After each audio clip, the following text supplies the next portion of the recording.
Hi అండి, welcome back to my channel OTT talks. Previous ఎపిసోడ్లో form హౌస్కి చేరుకున్న సునీతని చూసాం. మరి ఈ ఎపిసోడ్లో ఏమవుతుందో చూసేద్దామా? పదండి.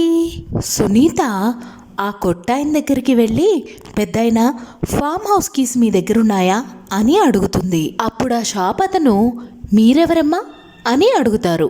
నేను ఆఫీస్ నుంచి వస్తున్నాను, సైట్ ఇన్స్పెక్షన్ కోసం. కీస్ గురించి అడిగితే మీ దగ్గర ఉంటాయని చెప్పారు అని అంటుంది సునీత.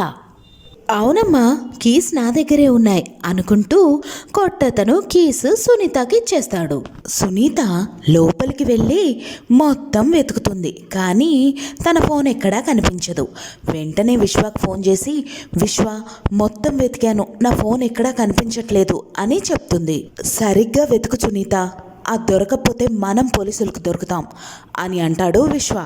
మొత్తం వెతికాను విశ్వ, బట్ నో యూస్ అని అంటుంది సునీత. ఓకే, ఫామ్ హౌస్లో లేకపోతే మనకు టెన్షన్ లేదు, వరి అవ్వకుండా ఇంటికి వెళ్ళిపో అని అంటాడు విశ్వ. ఈలోపు షాప్ అతను వచ్చి, నీ పని అయిపోయిందా అమ్మా అని అడుగుతాడు. అయిపోయింది, థ్యాంక్ యూ అని చెప్పి కీస్ తనకిచ్చేసి వెళ్ళిపోతుంది సునీత.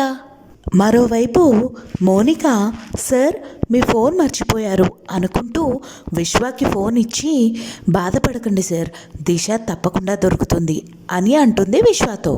థ్యాంక్స్ మోనిక, నేను తన్ని చాలా మిస్ అవుతున్నాను అని అంటాడు విశ్వ. నేను అర్థం చేసుకోగలను సార్, మీకు విషయం తెలుసా, ఈరోజు నా బర్త్డే అని అంటుంది విశ్వతో మౌనిక. హ్యాపీ బర్త్డే మౌనిక అని విష్ చేస్తాడు మన విశ్వ. విష్ చేస్తే సరిపోదు, ఈరోజు డిన్నర్కి మా ఇంటికి రావాలి అని అంటుంది మౌనిక. మ్యాక్సిమం ట్రై చేస్తాను మౌనిక, కానీ రాలేననుకుంటా, హోప్స్ పెట్టుకోకు అని అంటాడు విశ్వ. ఓకే సార్, బట్ దాని గురించి కొంచెం ఆలోచించండి, అది మీకే మంచిది అని అంటుంది మౌనిక. సరే ఆలోచిస్తాను, హ్యావ్ ఎ గుడ్ డే అని వెళ్ళిపోతాడు విశ్వ. మరోవైపు విశ్వ సునీత కాల్ చేసి, సునీత నేను మీ ఇంటి బయటే ఉన్నాను, నీతో కొంచెం అర్జెంటుగా మాట్లాడాలి, త్వరగా రా అని అంటాడు. సునీత వచ్చి, ఏమైంది విశ్వ అని అడుగుతుంది.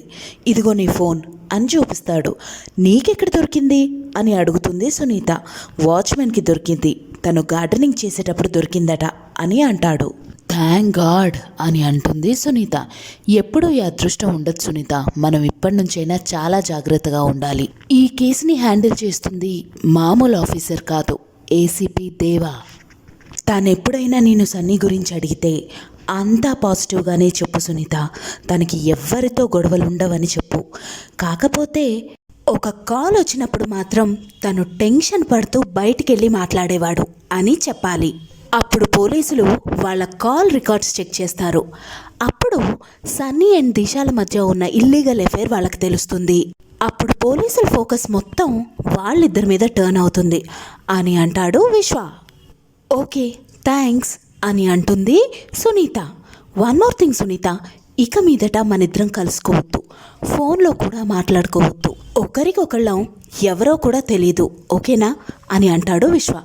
ఓకే అని కారు దిగి వెళ్ళిపోతుంది సునీత. మరోవైపు మౌనిక విశ్వకి కాల్ చేసి, సార్ నేను మీకు మా ఇంటి లొకేషన్ పెట్టాను, మా ఇంటికి వచ్చేయండి అని అంటుంది. లేదు మౌనిక, నేను రాలేను అని అంటాడు విశ్వ. సార్ ఈరోజు నా బర్త్డే, నన్ను డిసప్పాయింట్ చేయకండి అని అంటుంది Mounika. I'm so sorry Mounika, నేను రాలేను అని మాట్లాడుకుంటూ ఒక బైక్ అతన్ని గుద్దేస్తాడు విశ్వ. అక్కడ ఒక చిన్నపాటి గొడవ స్టార్ట్ అవుతుంది. ఏమైంది సార్ అని అడుగుతుంది మౌనిక కంగారుగా. ఏం లేదు మౌనిక, ఒక చిన్న బైక్ యాక్సిడెంట్ అంతే అని అంటాడు మన విశ్వ. సార్ ఒక్కసారి ఎదురుగా చూడండి, ఎదురుగా ఉన్న బాల్కనీలోనే నేనున్నాను, అదే మా ఇల్లు అని అంటుంది మౌనిక. సారీ బ్రదర్ అని చెప్పేసి వెళ్ళిపోతాడు విశ్వ. తర్వాత ఏం జరిగింది అనేది నెక్స్ట్ ఎపిసోడ్లో చూసుకుందాం. ఇలాంటి ఎపిసోడ్స్ మీకు ఎన్నో కావాలి అనుకుంటే నా ఛానల్ని సబ్స్క్రైబ్ చేసుకోండి. Thank you so much for watching. Bye.